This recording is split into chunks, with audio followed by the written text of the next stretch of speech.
Assalamualaikum warahmatullahi wabarakatuh. Alhamdulillahirabbil alamin. Bagaimana kabarnya ayah bunda?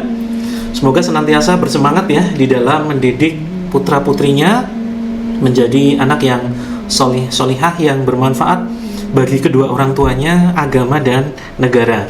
Tentu kita harus semangat dan yang paling penting harus bersabar di dalam membersamai anak-anak kita tumbuh dewasa, tumbuh sehat, kuat, tumbuh menjadi anak yang solih-solihah, dan kita harus mendampinginya dengan penuh kasih sayang, karena kita tahu bahwa anak kita adalah aset yang tidak ternilai harganya, yang jika kita didik menjadi anak yang solih-solihah, insya Allah walaupun kita sudah tidak lagi ada di dunia ini, maka insya Allah mereka akan terus mengalirkan pahala kebaikan bagi kita selaku orang tuanya. Maka ayo terus bersemangat, terus bersabar membina anak-anak kita agar terus tumbuh dewasa, tumbuh sehat, kuat, menjadi aset dunia akhirat kita. Nah, maka pada kelas Child Dream ini saya beserta tim pengajar Child Dream Islamic Homeschooling akan bersama-sama membersamai ayah bunda dalam menjalani kehidupan setiap harinya. Nah, sebelum kita memasuki kelas pembelajaran Child Dream, saya akan menyampaikan sesuatu yang insya Allah sangat-sangat bermanfaat, yang sangat rugi jika kita tinggalkan. Nah, kita akan memasuki pra-kelas ya, dan kita akan membicarakan sebuah topik tentang tujuan hidup. Apa itu tujuan hidup? Sebelum kita membahas tentang tujuan hidup, perlu saya sampaikan sebuah analogi sederhana atau pengibaratan. Ketika kita ingin bepergian ke suatu tempat, kita tentu menggunakan aplikasi layanan antar jemput. Nah, tentu kita harus menentukan dahulu akan kemana kita pergi. Aplikasi tersebut tidak akan bekerja dengan baik, tidak akan berfungsi ketika kita belum menentukan lokasi tujuan akan kemana kita. Demikian juga ketika dahulu belum ada aplikasi seperti saat ini, ketika kita ingin menggunakan jasa taksi atau ojek, tentu kita akan ditanya, mau kemana Pak? Mau kemana Bu? Tentu kita sudah menentukan tujuan kita. Tidak mungkin kan kita katakan, ya bebaslah terserah mau dibawa kemana. Ada beberapa kemungkinan ketika kita menjawab dengan jawaban tersebut. Kemungkinan yang pertama, driver tersebut akan mengantar kita muter-muter ya, keliling daerah yang dia tahu. Kemudian akan menurunkan kita di suatu tempat yang kita tidak tahu di mana itu. Kemudian kemungkinan yang kedua, driver tersebut akan mengajak kita muter-muter, lalu kemudian mengembalikan kita ke rumah kita. Dan kemungkinan yang ketiga, mereka tidak mau mengantar kita karena kita tidak menyebutkan tujuan kita. Nah, sama dengan hidup. Hidup tentu harus memiliki tujuan. Akan kita bawa kemana kehidupan ini? Nah, maka pada kesempatan kali ini saya akan sharing untuk ayah bunda sekalian, khususnya untuk diri saya pribadi, kita akan bicara tentang tujuan hidup. Untuk lebih mudah menggambarkan tujuan hidup, maka saya ingin cerita tentang sebuah kisah yang semoga saja kisah ini bisa memberikan sedikit pencerahan kepada kita tentang tujuan hidup. Berikut kisahnya. Di sebuah desa, ada seorang pemuda yang memiliki seorang ibu yang sedang sakit keras. Sudah berobat kemanapun, tapi tidak kunjung sembuh juga. Singkat cerita, sang pemuda tersebut mendatangi seorang tabib terkenal di sebuah desa. Kemudian sang pemuda itu menceritakan sakit yang dialami oleh ibunya. Dan ia meminta sang tabib untuk membuatkan sebuah herbal atau obat untuk menyembuhkan sakit keras yang dialami oleh sang ibu pemuda tersebut. Kemudian tabib itu meminta sang pemuda mendaki puncak Gunung Jayawijaya untuk memetik bunga 7 dewa yang akan digunakan untuk mengobati ibunya.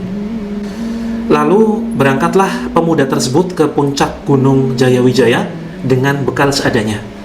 Namun karena kurang pengalaman dalam melakukan pendakian, tiba-tiba sebelum mencapai puncak pegunungan, sang pemuda tersebut terpeleset dan jatuh ke jurang yang cukup dalam. Ia pun pingsan selama beberapa saat. Hingga akhirnya pemuda itu diselamatkan oleh suku pedalaman. pemuda itu dirawat dan diobati selama berhari-hari hingga akhirnya ia sadarkan diri. Ketika terbangun, pemuda itu ternyata tidak ingat siapa dirinya. Ya, ia menderita amnesia. Kemudian ia melihat di sekitarnya ada orang-orang yang tidak ia kenal. Lalu ia bertanya kepada salah seorang yang ada di hadapannya, yang ternyata ia adalah ketua suku pedalaman. Sang pemuda bertanya, "Siapa aku? Kenapa aku ada di sini?" Kemudian ketua suku menjawab, "Kamu adalah anak buahku dan tugasmu adalah berburu dan mencari kayu bakar di hutan setiap hari." Tentu saja ketua suku sedang berbohong karena ia ingin memanfaatkan sang pemuda. Ia merasa telah berjasa mengobati dan menyembuhkan luka-luka yang dialami oleh sang pemuda tersebut. Lalu sejak saat itu sang pemuda selalu berburu dan mencari kayu bakar di hutan setiap hari bersama suku pedalaman. Hingga tidak terasa usianya pun semakin dewasa dan menua. Pertanyaannya adalah, apakah pemuda itu memang mempunyai tugas berburu dan mencari kayu bakar? Tentu tidak. Kenapa pemuda tersebut lupa dengan tugas utamanya, yaitu mencari bunga 7 dewa untuk mengobati ibunya? Iya, karena pemuda tersebut menderita amnesia atau hilang ingatan. Maka ayah bunda, pejuang buah hati yang dirindukan surganya Allah, ternyata kita semua pernah menderita amnesia. Bisa jadi kisah tersebut mirip dengan kondisi kita saat ini, yang mungkin sebagian dari kita lupa tugas utama kita di dunia. Pertanyaannya, siapa diri kita sebenarnya? Apakah kita ada di dunia ini hanya untuk bersenang-senang bersama keluarga, bersama pasangan dan anak-anak kita? Tentu bukan hanya sekedar itu. Lalu, apa tujuan hidup kita? Apa tujuan Sang Pencipta menciptakan kita hingga detik ini kita ada di sini? Mari kita bicara tentang konsep kehidupan. Ayah Bunda, pejuang masa depan buah hati, saya ingin membuat sesuatu dari bahan kertas untuk menjelaskan tentang konsep kehidupan. Perhatikan, saya ingin menciptakan sesuatu dari kertas. Ya, inilah sesuatu yang saya buat. Kira-kira apa tujuan saya menciptakan benda semacam ini?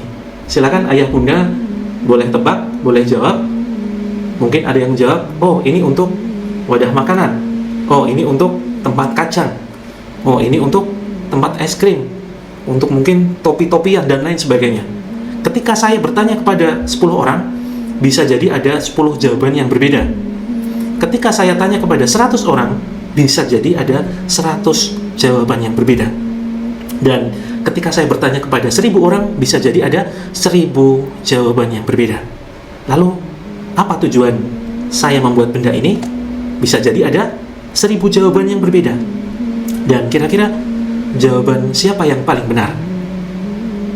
Cara untuk mengetahui manfaat atau tujuan benda ini dibuat adalah yaitu bertanya kepada pembuatnya.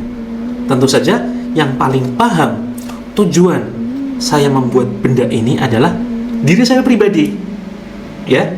Jadi ketika ada 1000 jawaban yang berbeda, bisa jadi semua jawaban tersebut adalah keliru atau salah. Karena yang paling paham tujuan saya membuat benda ini adalah diri saya pribadi. Ingin tahu ayah bunda apa tujuan saya membuat benda ini? Ya, tujuan saya membuat benda ini adalah hanya sekedar untuk iseng-iseng saja. Ya, tentu ini adalah sebuah konsep kehidupan ya ayah bunda. Jadi saya ingin menunjukkan itulah konsep kehidupan. Ketika kita belum mengetahui sebuah jawaban tentang tujuan penciptaan diri kita dan alam semesta, maka kita bisa bertanya kepada Sang Pencipta untuk bisa mendapatkan jawaban yang paling benar. Saya tunjukkan satu benda lagi yang barangkali asing, unik, dan belum pernah ayah bunda lihat. Kira-kira benda apakah ini? Ya, ini adalah benda yang sangat aneh. yang barangkali kita tidak tahu fungsi dan manfaat benda tersebut. Ternyata benda ini adalah alat untuk memfilter oksigen yang kita hidup. Dengan kata lain, cara menggunakan benda ini adalah dengan ditempelkan ke hidung kita dan bermanfaat untuk menyaring atau memfilter udara yang kita hirup, sehingga udara yang masuk ke paru-paru kita adalah udara yang bersih yang sudah tersaring oleh alat ini. Nah, bagaimana cara kita mengetahui tujuan dibuatnya benda ini ketika kita tidak bisa menghubungi pabriknya, ketika kita tidak tahu di mana benda ini dibuat dan siapa yang membuat? Maka kita bisa menggunakan buku petunjuk atau manual book yang ada di dalam paketan benda tersebut. Biasanya setiap kita membeli sesuatu dan kita tidak tahu bagaimana cara mengoperasikannya, misalkan contoh sederhana mesin cuci, kita membeli mesin cuci tipe yang terbaru, ternyata banyak sekali tombol-tombol yang belum pernah kita tahu manfaatnya dan bagaimana cara mengoperasikannya. Maka yang bisa kita lakukan adalah kita bisa membuka buku petunjuk ya, atau manual book yang sudah disertakan di dalam paket pembelian. Nah, maka ayah bunda pejuang masa depan buah hati, inilah konsep kehidupan. Ketika kita tidak tahu untuk apa kita diciptakan di dunia ini, maka kita bisa bertanya kepada Sang Pencipta. Dan ketika kita tidak tahu siapa pencipta kita, bagaimana cara kita bertanya kepada pencipta kita, maka kita bisa tanyakan kepada buku petunjuk yang kita yakini itu adalah karya dari Sang Pencipta. Nah, dari kisah yang tadi sudah saya sampaikan, kisah seorang pemuda yang lupa tugas utamanya, maka kita mendapatkan 3 pertanyaan. Sebetulnya kita dari mana? Untuk apa kita di dunia ini? Dan yang paling penting, kita akan kemana? 3 pertanyaan ini adalah pertanyaan yang harus kita jawab. Karena seseorang yang menjalani hidup tanpa tujuan selalu bertujuan mengejar keduniaan saja. Ketika tujuannya tidak tercapai, ia akan mengeluh dan kufur nikmat. Dan ketika tercapai, ia akan merasa bangga dan lupa dengan kehidupan setelah kematian. Maka kita harus menjawab ketiga pertanyaan ini. Dan pada sisi ini kita akan fokus menjawab apa tujuan hidup kita. Seperti halnya yang sudah tadi saya sampaikan, bahwa kita bisa bertanya kepada buku petunjuk yang kita yakini sebagai karya pencipta. Maka kita bisa memilih buku petunjuk seperti apa yang akan kita gunakan sebagai panduan hidup kita, sekaligus untuk mengetahui apa tujuan Sang Pencipta menciptakan diri kita. Bicara buku petunjuk, ada banyak buku petunjuk yang bisa kita pilih. Ada kitab Weda, ada kitab Tripitaka, ada Bible, dan kita sebagai seorang muslim, kita meyakini Al-Quran adalah buku petunjuk kehidupan kita yang bisa membimbing diri kita, sekaligus bisa kita temukan jawaban apa tujuan penciptaan hidup kita. Nah, bicara buku panduan, tentu jangan hanya sekedar kita yakini bahwa itu adalah karya Sang Pencipta. Tentu buku panduan harus lolos uji kelayakan. Bagaimana cara menguji buku panduan atau petunjuk hidup kita? Maka syarat buku petunjuk itu lolos uji kelayakan adalah harus sesuai dengan zamannya.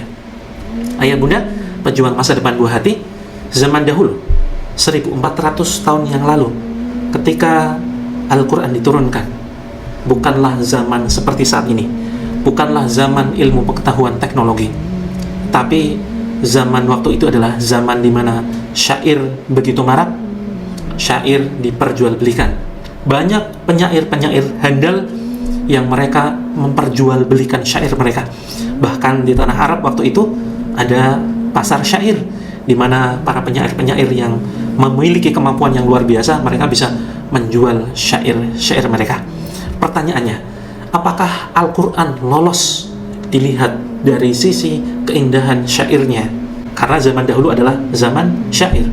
Tentu saja banyak orang mengakui keindahan sastra di dalam Al-Quran, keindahan syair-syair yang ada di dalam Al-Quran. Dan bahkan Al-Quran sendiri menantang siapapun yang meragukan isi Al-Quran untuk membuat satu ayat saja yang semisal Al-Quran. Tantangan Allah ini disebutkan di dalam Al-Quran surat Al-Baqarah ayat 23 dan 24. A'udzu billahi minasyaitonir rajim. Wa in kuntum fi raibin mimma nazzalna 'ala 'abdina fa'tu bi suratin min mithlihi wad'u syuhada'akum min dunillahi in kuntum shadiqin. فإن لم تفعلوا ولن تفعلوا فاتقوا النار التي وقودها الناس والحجارة أعدت للكافرين. Dan jika kamu tetap dalam keraguan tentang Al-Quran yang kami wahyukan kepada hamba kami yaitu Muhammad, maka buatlah satu surat saja yang semisal Al-Quran dan ajaklah penolong-penolongmu selain Allah. Maka jika kamu tidak dapat membuatnya, dan pasti kamu tidak akan dapat membuatnya, peliharalah dirimu dari neraka yang bahan bakarnya manusia dan batu yang disediakan bagi orang-orang kafir. Nah, ini adalah salah satu ayat yang ada di dalam Al-Quran untuk menantang siapapun, bahkan sampai detik ini yang masih ada di dalam keraguan tentang Al-Quran, ragu bahwa Al-Quran benar-benar firman Sang Pencipta. Maka tantangan Allah jelas, buatlah satu surat yang semisal Al-Quran. Lalu, adakah yang menjawab tantangan ini?